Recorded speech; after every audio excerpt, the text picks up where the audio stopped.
হেই everyone, good morning. কেমন আছো সবাই? আশা করছি সবাই খুব ভালো আছো, আর আমিও ভীষণ ভালো আছি। তো বেশ অনেক দিন পর তোমাদের সাথে আস্তে আস্তে আমি ব্লগে ফিরছি। জানি না কন্টিনিউ করতে পারবো কি না। তো যাই হোক, আজকে একটা পুরো দিন তোমাদের সাথে ভাবছি শেয়ার করব।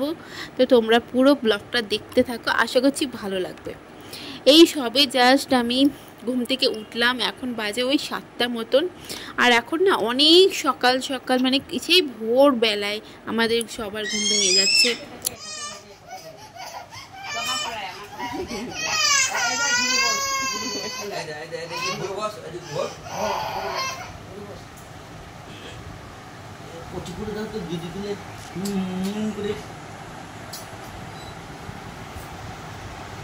চা খাবো, ঠাকুর তলে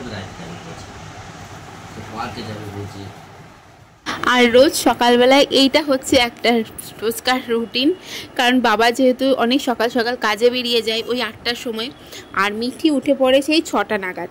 উঠেই ঘুম থেকে উঠেই একদম চলে যাবে পাশের ঘরে বাবার কাছে গিয়ে শোবে খানিকক্ষণ, তারপরে উঠে আসবে, বনুকে আদর করবে, বনুকে কোলে নেবে। তারপরে বাবা যখন বনুকে কোলে নিতে আসবে না, তখন ও চিৎকার শুরু করে। আসলে কি বলতো, ছোটোবেলা থেকে বাবা মার সঙ্গে অনেকটা অ্যাটাচমেন্ট হয়ে গেছে ওর, ঠিক আছে? তো ও যখন দেখে যে কোনো বেবিকে কোলে নিয়েছে ওর দাদু, তখন সেটা ওর ভালো লাগে না। কিন্তু ও হয়তো বুঝতে পারছে না যে ওই বেবিটা ওরই নিজেরই বোন।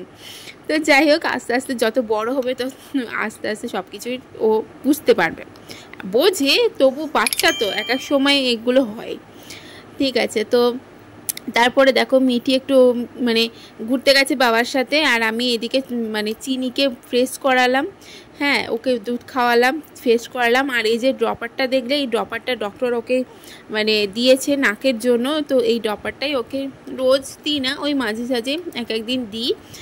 যেদিন দেখি ও মানে একটু নাক দিয়ে জল পড়ছে, জল পড়ে না, ওই একটুখানি ওই আর কি হয় না বাচ্চাদের।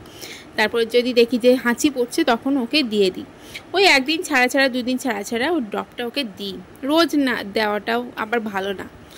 তারপরে এই যে দেখো চা খেয়ে নিলাম, এইদিকে চিনি ঘুমিয়ে গেছে। আর মেয়েকে মানে মেয়ে মেয়ে বলতে বলতে অভ্যাস হয়ে গেছে, মানে এখন আমাকে নাম ধরেই বলতে হবে, চিনি আর মিঠি। তোমরা তো আগের ব্লগে দেখেছো যে আমার ছোটো মেয়ে কী নাম রেখেছি, সেটা তোমাদের সাথে শেয়ার করেছি। ছোটো মেয়ের নাম হচ্ছে ডাকনাম চিনি, আর ভালো নাম হচ্ছে, যেহেতু মিঠির ভালো নাম সান্নিধ্যি, আর ছোটোটার নাম রেখেছি সমৃদ্ধি। সান্নিধ্যি আর সমৃদ্ধি, এই হচ্ছে ওদের দুজনের নাম। তারপরে দেখো মিঠিকে খাইয়েটাই দিলাম, আর এখন অনেকটা বেলা হয়ে গেছে, তো ভাবলাম যে নখটা কেটে দিই, তারপরে দুজনকে তেল মাখাবো, ম্যাসাজ করাবো, তারপরে স্নান টান করাবো। তো এই যে এই নেল কাটারটা মিঠিরই ছিল, লাভলাপের, ওর যখন হয় তখনই নেওয়া হয়েছিল। তো এটা দিই আমি দুই বোনকে নখ কেটে দিই।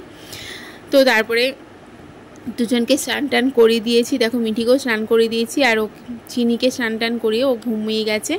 এখন মিঠিকে ভাত খাওয়াবো, আর ও না ভাত খাওয়ার পরে, মানে সরি, ভাত খাওয়ার আগে স্নান টান করে একটুখানি ও চিপস টিপস এটা সেটা খায়। আমার মতনই হচ্ছে আমার মেয়েটা, মানে চান টান করার পরে কিছু একটা খেতেই লাগে। আমার যেমন স্নান টান করার পরে মিষ্টি মিষ্টি খেয়ে জল খেতে ইচ্ছে করে, ও আবার যাই হোক কিছু একটা হলেই হলো। আমার মেয়ে আবার অতটা মিষ্টির প্রতি অত ভক্তি নেই, ওই ঝাল ঝাল কিছু হলেই হবে। তারপরে ওকে খাইটাই দিয়ে এখন আমি খেতে বসে পড়েছি। আজকে সিম্পল রান্নাবান্না হয়েছে,